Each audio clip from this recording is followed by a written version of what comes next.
Welcome back to another episode of the Transformation Leaders Podcast. I am Sean Ennis. I am joined by my partner in crime, David Soden, today. And we're going to talk about something that I know is near and dear to both of our hearts. When AI is just not the answer. I make the joke all the time. AI is not magic, it's mathematics. And people assume all the time that it's fairy dust. You have a problem and you just sprinkle a little here, sprinkle a little there, and then all of a sudden, boom, your business problem is solved. In fact, usually AI adds a layer of complexity to business problems that you're trying to solve. So while it is the proverbial Swiss Army knife for solutioneers, and certainly, if you've been paying attention to our podcast, we talk about it a whole bunch because of that. I think it's a really good opportunity. David, take us through when AI just isn't the answer. Yeah, no, happy to. And this unfortunately is all too true, all too often. And half the time, you'd be surprised how many times we talk people off of the ledge. But more importantly, it's not to talk them off of the ledge per se. It's to just say, look, if you want to jump, that's okay. But did you notice you didn't have a parachute?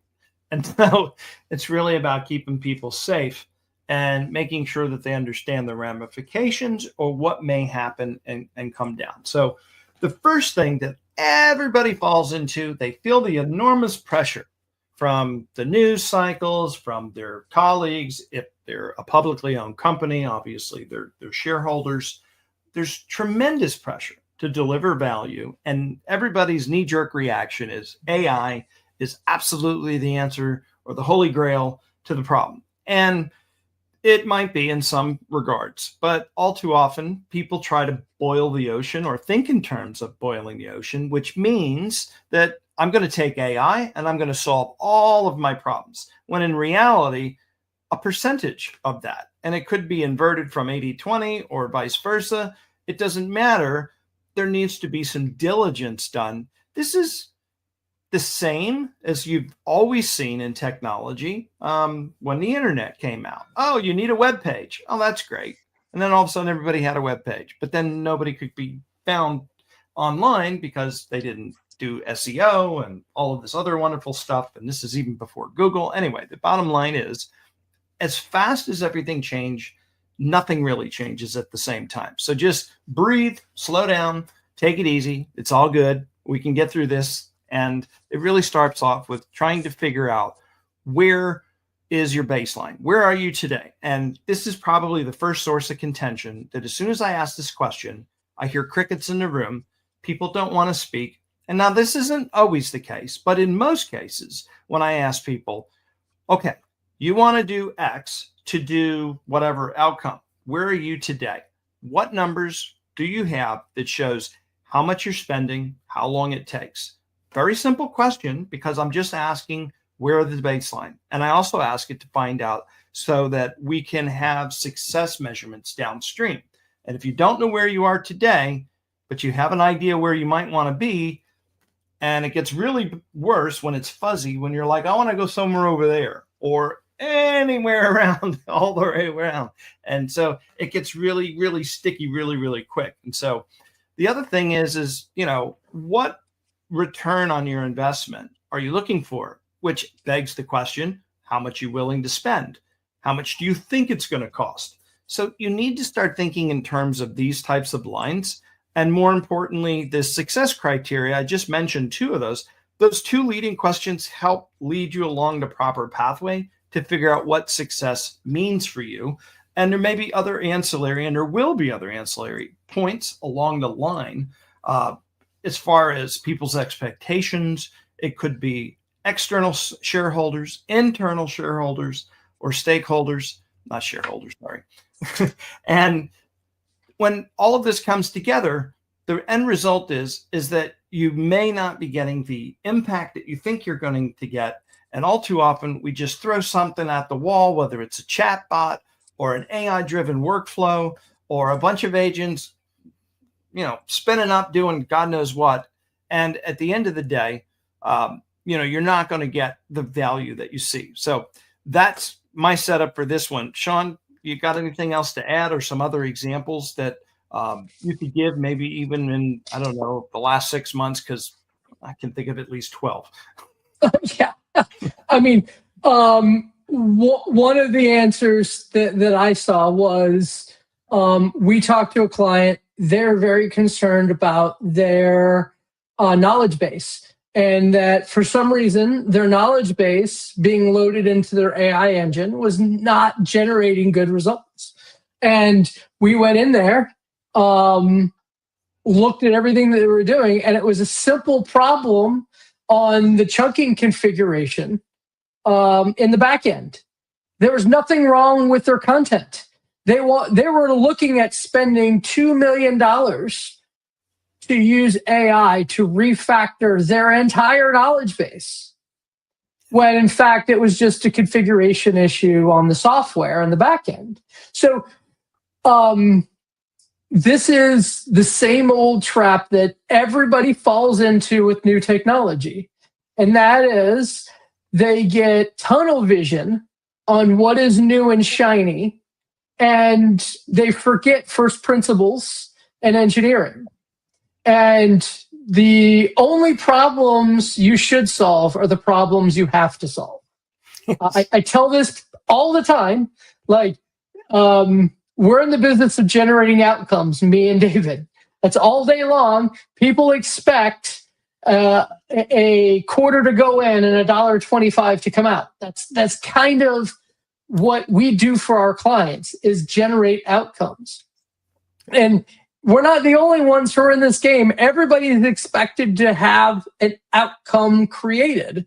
If you're going to spend money, if you're going to do transformation, the end state should be better than the beginning state. That's the definition. So really want to make sure you understand you're going to have plenty of problems. Don't invent them. Yeah. There's definitely never a lack of problems to be found. And, I'm guilty of it too. So a lot of times I try to get ahead of myself and try to solve problems that aren't actually haven't manifested themselves. And I think I'm trying to get ahead of it, and I'm my own worst enemy some days. And I have to say, stop, wait, chill, breathe. Don't try to fix this, because it didn't happen just yet. It might happen, and it's okay to write it down and know that it's there, but don't go try to redoing all of that. All right, so as we move on, let's talk about warning number 2, starting at the wrong end. And everybody, again, throw agents, whether it's a workflow, whether it's a chat bot, a half-baked whatever, these little mistakes. The one mistake that Sean just talked about is chunking. So for those of you that are not familiar or that may not be technical, let's just look at a sheet of paper, right? This is a blank notepad. I don't have anything written on it. But imagine this whole thing is filled up. All chunking does is say, I'm going to take this paragraph, this paragraph, this paragraph, and I'm going to work my way down. By the end of the day, I may have 16 chunks, paragraphs, or pieces of text, or I may have 8 or 2 or none, depending on whoever's configuring the thing. And there is a sweet spot. And the problem is, it never goes based on the content. I mean, it never goes based on just a standard rule. If it's medical information, it's one set of rules that you might need to use. In other cases, it could be content by content. A lot of times I've seen things shift based on PDFs, based on Word documents, based on plain text. It gets really funky. And just not to go off on a huge technical tangent, but I'll keep it plain English as much as possible. There was a recent article talking about context windows and how AI thinks and processes this.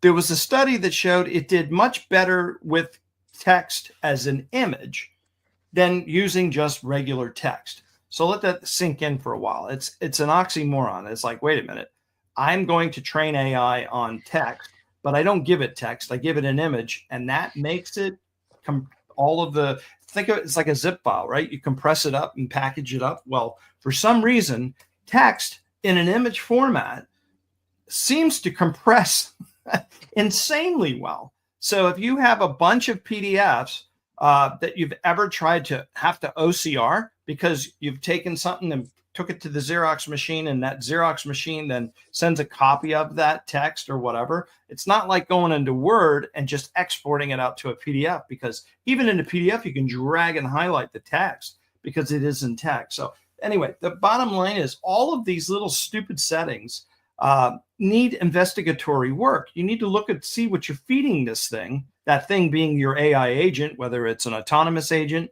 or whether it's a chatbot agent.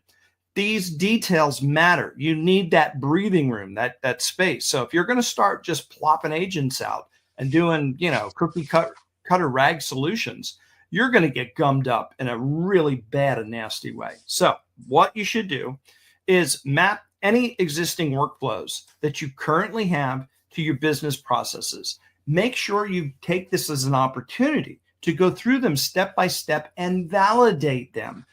Go talk to your people, bring them in, say, hey, listen, we're going to talk about looking at using AI, but we're doing a readiness assessment. By the way, here's some pain points in our business. It's attributed to workflow A, B, and C. And now let's go through that step by step. Is this still happening? Is this correct? Should this be done better? Does anybody have any ideas for improvement? Are they happy with the way things go? Like, get your people involved, because magical things will happen. Because number one, this is an excuse for you to actually have conversations with humans that you haven't had in a long, long time working at home. Number two, you're going to get people involved in the process. They're part of the solution, not part of the problem. They'll have an ownership stake. So forget AI, just the fact of refocusing on your workflows to say, hey, it's time to revisit this. And if you're not already revisiting this at least once a year, then you're doing yourself a disservice. Because I don't know about you guys, but in my work day and things that I do, even my own workflow processes, I'm constantly changing them. I'm lucky if something persists, at this case, more than 30 days. So to go more than a year, I can't imagine how untangled something would get.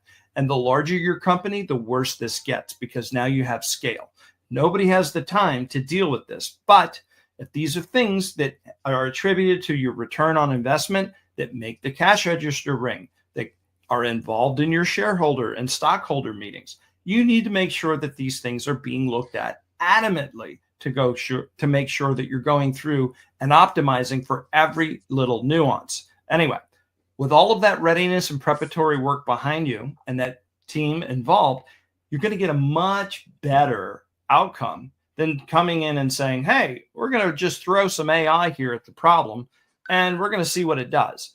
You're going to get people thinking the worst. Oh, I'm being replaced with AI. They're going to shut up, clam up. They're not going to get involved. So there's a right way and a wrong way. And unfortunately, when you start with the end in mind, which usually is a good thing, implementing the end before you go through the process can be very detrimental. So again, start planning, do your optimization. The key is, again, getting people involved. And I'm probably getting a little bit ahead of myself, but I'll leave it there because I want Sean to chime in on this, because this is absolutely huge right here.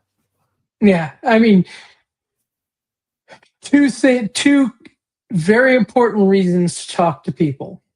One is AI runs on data, and you're not going to get data by pulling it out of thin air. You're going to talk to people, right? Number two is, if you've been doing transformation ever before, you know the easiest way to make progress is to get as many people in the boat with you so that you're all rowing in the right direction.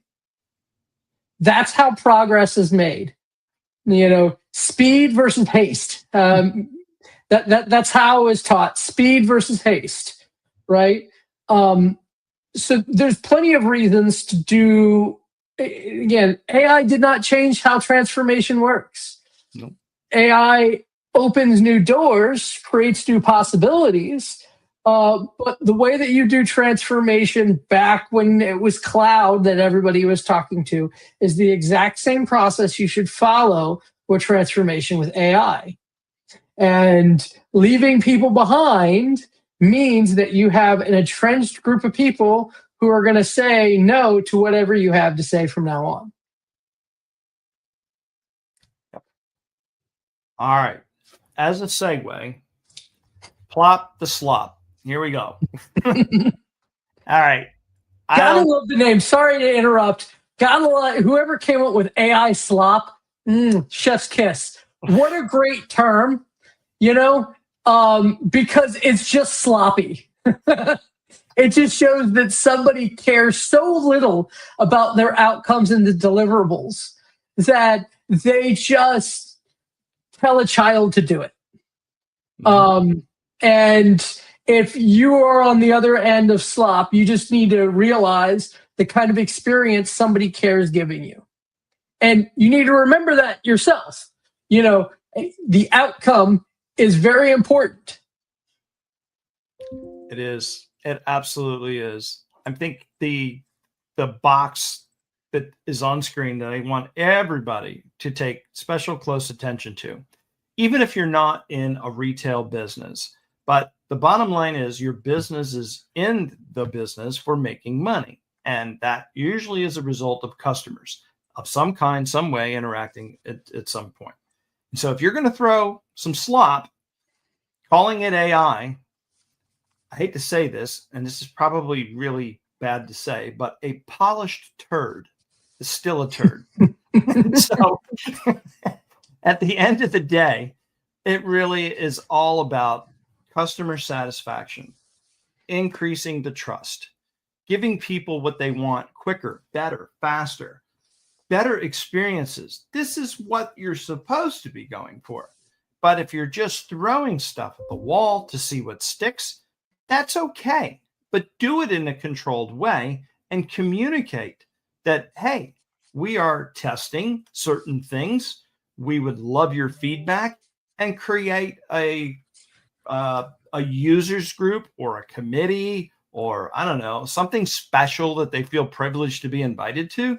But the point here is that let them help give you immediate feedback where they don't feel like they can't say something or they don't have a stake in what's happening as well. So your customers, especially your good customers, they'll appreciate something like that. And the fact that they're good customers and you have a relationship with them, I highly encourage you to do this, because you will get a lot of extra feedback that you won't get in any other way. And you'll have an opportunity to fix these problems before they go out into the wild. So it's not to say that you shouldn't, it's how you do it. It is what matters. It's the execution. It's always about the execution. So it's okay to play with slop, but don't just throw it out there and spray and pray, or throw a bunch of spaghetti noodles at the wall to see what sticks. And I got visions of my grandmother doing that. Younger. Oh, I just remember back in the day that do you remember when documentation was a weight thing? You get done with a document for an as-built document, and somebody would pick it up, print it out, and put it on their hand and say, "Nope, you need more." Right?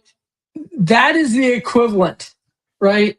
It is a complete disregard of a quality deliverable by just completely ignoring.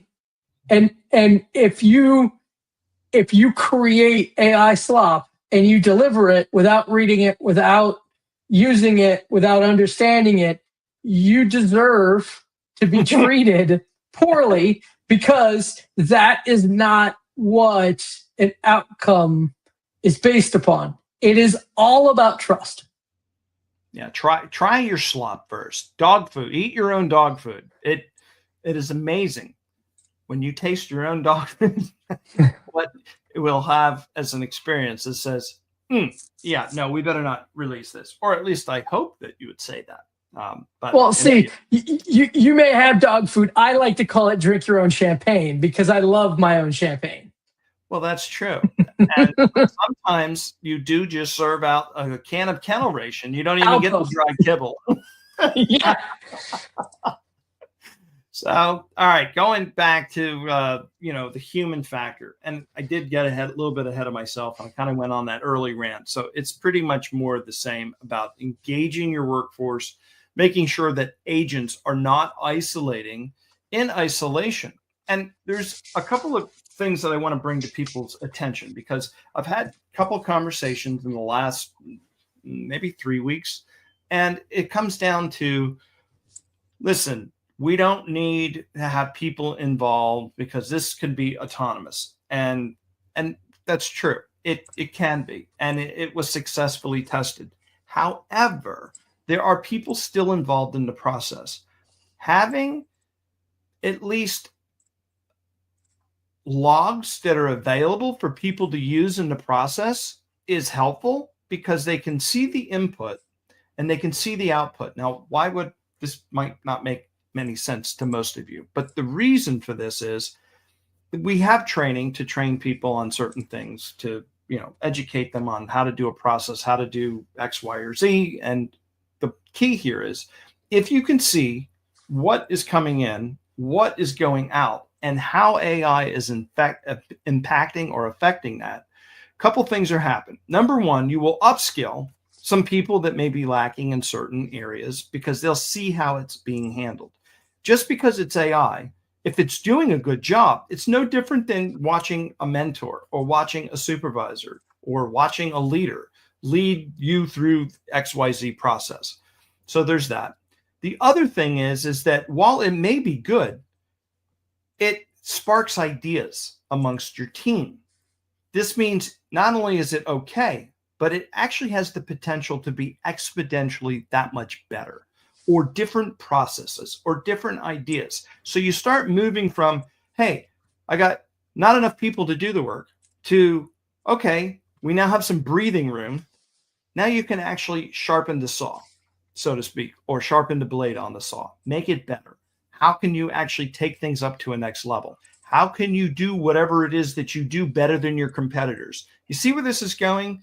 It's not about losing your people. It's about having the breathing room, because unfortunately, the corporate mantra has been do more with less. And now we can do more with less, but in a way that it frees up time, it frees up thinking, it frees up resources. So before you just look at the bottom line about cutting an expense, think about, hey, maybe let's take 3 to 6 months of breathing room to figure out how do we do what we're doing and make it better.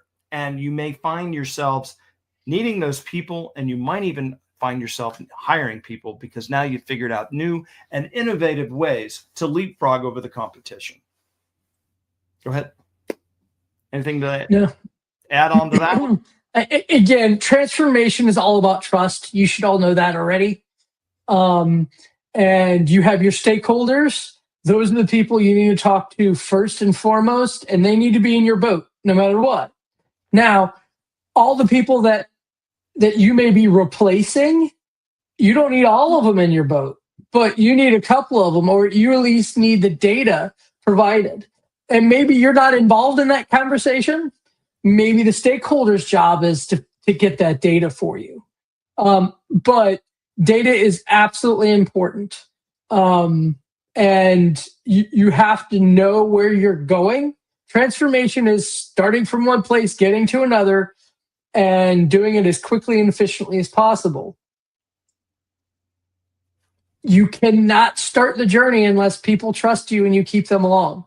And if you are handing even early draft deliverables that are full of AI slop, you're not going to get any trust.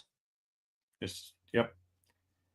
So just wanted to recap for everybody again, just a quick 4 bullet points. Number 1, make sure that you've defined whatever your clear business value is going to be, what you're expecting to get out of AI, and make sure that you have this ready before you even start. And the next thing is map your workflows first. Take this opportunity to revisit your workflows. Get your people involved. Even if you decide against AI, you will find yourself light years ahead of where you would have been if you didn't do this, because I guarantee you, at least minimally, I would almost put a $5,000 to $10,000 wager on this one. Most companies, not all, most companies will find themselves with at least a 20% opportunity to make improvements, or you're going to like be super shocked that X, Y, or Z is still happening, and you're going to be so glad that you did it. So I think the biggest bang for your buck is going to be on number 2. Maybe start there, because that will also help you possibly define whatever business value that you're looking for, because it may change the game. It doesn't matter. It depends on the use case and the situation, but this could unfold in a multitude of ways. Number 3, set your quality standards. You need to know where these guardrails are, where your own governance lines lie, what is acceptable, what's unacceptable. And more importantly, it kind of goes hand in hand with defining that business value. These two things are coupled together, unfortunately, and fortunately at the same time, depending on your use case. And then ultimately, at the end of the day, this was also number 2 and number 4. They go hand in hand. Engage your people. Make sure they're involved in the process, because honestly, people are still your company's greatest asset. Maybe one day in 100 years, I don't know, maybe I'm being optimistic, but I just, AI is awesome and cool, and Sean and I rant and rave about it every week. But at the end of the day, it's all about people. People make the companies grow. People make the companies work. It's your customers that are people that are buying these things. It's not robots buying other robot goods and services. We're still humans. We're still around. Skynet has not come down and swooped us away and taken us away off into Never Never Land. Terminator's not going to show up tonight and get you. Halloween's come and gone. So we're moving on into Christmas. So in any event, that is pretty much it for the very quick and short plug for the show today. Just wanted to keep it kind of short and sweet, because it's these little things that we hope to plant the seeds that lead to leadership transformation. It sounds simple, but in all exercise, Sean and I get gummed up on the daily on this, in any one given trench, and any one of these 3 or 4 pillars. And if you get into the weeds, you'll find out that it's just not as simple as we are making it seem to be on this podcast. In the trench, things are much muddier, much dirtier, and you will be surprised at how much mud and slinging or slop that you have lying around your organization. So I'll leave it there. Sean, any closing words for us? No, I think you covered it quite well. This is a Transformation Leaders podcast, not the Transformation Followers podcast. So, these are the things for leaders to make sure that you're successful, and that you're telling your team, you're telling your leaders, you're telling your people, like, hey, these are the things we need to be thinking about. And, good, clean process will help you no matter what the technology, no matter what the problem. And I know technology is that shiny object, and you're talking to somebody who has the shiny object disease. But you always need to remember the outcome's the most important thing, and the process will get you there. The people will help you achieve it, and the technology is always the least important thing. And speaking about telling other people, we have a QR code live on the screen for you. If you haven't noticed, we're going to have these here every week. And it'll either be a link directly to the Transformation Leaders Podcast website, which also coincidentally is down below in the URL, so you can see it and type it in at any time.